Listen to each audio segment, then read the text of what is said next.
Doctors warn seniors over 70 to limit walking if they have these 5 conditions.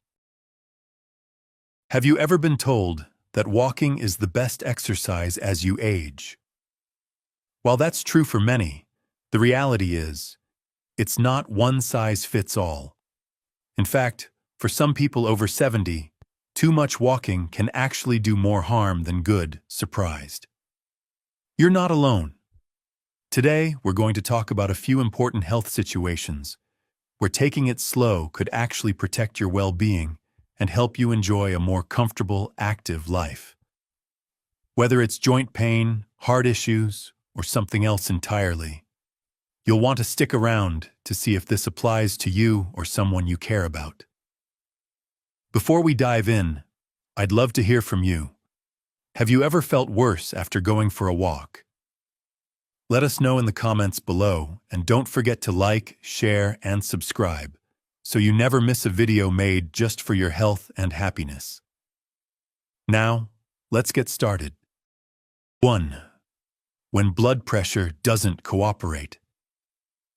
Let's start with something that's more common than people realize: unstable blood pressure. If you've ever felt lightheaded or dizzy after standing up or walking for a few minutes, it might be more than just a little fatigue. Some older adults experience sudden drops in blood pressure, known as orthostatic hypotension, or unexpected spikes, especially with movement. This can lead to blurry vision, weakness, or even fainting, often without warning. Imagine going for a nice walk around the block and suddenly losing your balance. It can be dangerous, especially if you're alone. What makes this tricky is that it's easy to dismiss the signs. Many folks think it's just part of getting older, but your body is telling you something important. If you've noticed any of these symptoms, dizziness, fatigue, or feeling faint while walking, it's time to take a step back. Talk to your doctor, walk with a friend, or use a mobility aid, and don't forget to stay hydrated. Sometimes, switching to gentle exercises like chair yoga or light stretching can make all the difference. Remember, walking is good, but walking safely is even better. 2. When the heart needs a little extra care. For many people, a quiet walk in the morning feels like a breath of fresh air. But if you're living with a heart condition, even a short stroll can place unexpected stress on your body. Conditions like heart failure, irregular heartbeat, or angina can make physical activity feel harder than it should. Your heart is already working overtime, and if walking causes you to feel chest discomfort, breathlessness, or unusual fatigue, that's a clear sign your body needs a different pace. Some folks ignore these symptoms, thinking, "I just need to push through." But doing too much too fast can lead to serious consequences, like a heart attack or stroke, and that's not worth the risk. The good news: you can still stay active, just in a way that's kinder to your heart. Short, supervised walks, seated exercises, or even light resistance training can help you stay strong without overdoing it. Always listen to your body. If something feels off, take a break and talk to your healthcare provider. There's no shame in slowing down. It's a smart choice that helps protect the life and independence you've worked so hard for. 3. Healing takes time, especially after surgery or injury. We all want to bounce back quickly after a surgery or injury, especially if we're used to being active. But sometimes, the biggest mistake isn't doing too little. It's doing too much too soon. Whether you've had a knee replacement, hip surgery, or even just a bad fall, your body needs time and patience to heal properly. Walking too far, too quickly, can strain delicate tissues, cause swelling or pain, and in some cases, undo weeks of recovery progress. You might feel okay at first, but pushing through discomfort often leads to setbacks. And when you're over 70, those setbacks can take a lot longer to bounce back from. Instead, focus on slow, steady progress. Follow your doctor or physical therapist's advice. Take shorter walks. Use mobility aids if needed, and listen closely to your body.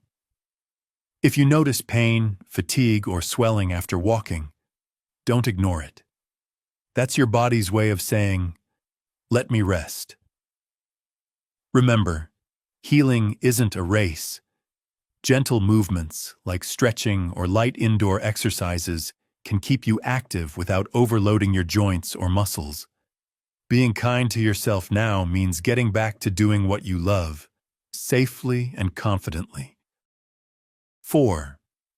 When your feet can't feel the ground. The risks of neuropathy.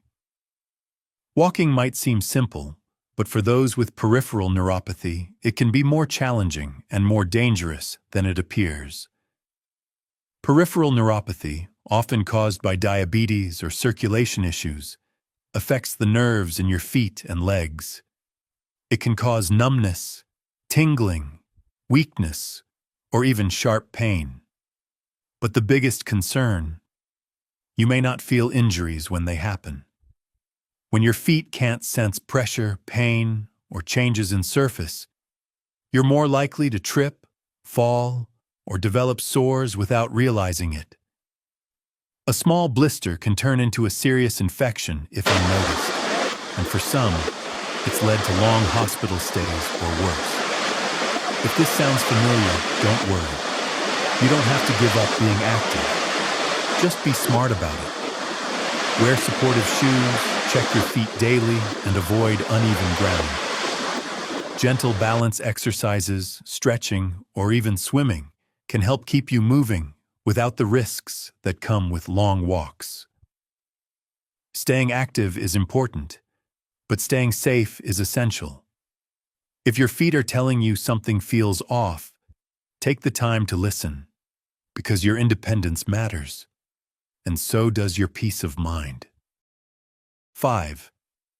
When aching joints say enough, living with severe arthritis. If you live with arthritis, you already know how stiff, swollen, or painful joints can make everyday tasks feel like a challenge. And while a bit of movement can help loosen things up, too much walking, especially for those with advanced osteoarthritis or rheumatoid arthritis, can actually make things worse. Every step puts pressure on your knees, hips, and ankles.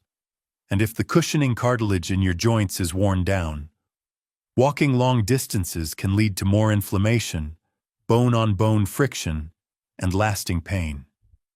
Many seniors try to push through, thinking they're helping their joints. But in truth, overdoing it often sets you back instead of moving you forward. The key is finding a balance. Gentle, low-impact exercises, like swimming, cycling, or chair exercises, can keep your joints mobile without adding extra stress.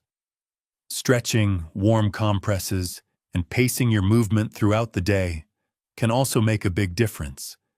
And remember, pain isn't weakness. It's your body's way of asking for a break. By adjusting your routine, you can still enjoy being active without risking further damage. Taking care of your joints now means more freedom, more comfort, and more good days ahead. As we've seen today, walking is a wonderful way to stay active, but only when it works with your body, not against it. For some seniors, especially those with certain health conditions, the path to better well-being isn't about walking farther. It's about walking smarter. If you or someone you love has noticed symptoms like dizziness, chest pain, joint stiffness, or numbness in the feet, don't brush it off. These are your body's quiet signals asking for a different approach. Whether that means shorter walks, switching to low-impact activities, or simply giving yourself permission to rest, every adjustment you make is a step toward better health. We'd love to hear from you in the comments. Has anything in today's video resonated with your own experience? Let's learn from one another. And if you found this helpful, Please take a moment to like, share, and subscribe. Your support helps us keep creating thoughtful content for people just like you. Thank you for spending this time with us. Take care of your body, listen to its wisdom, and remember, you deserve to feel good every step of the way.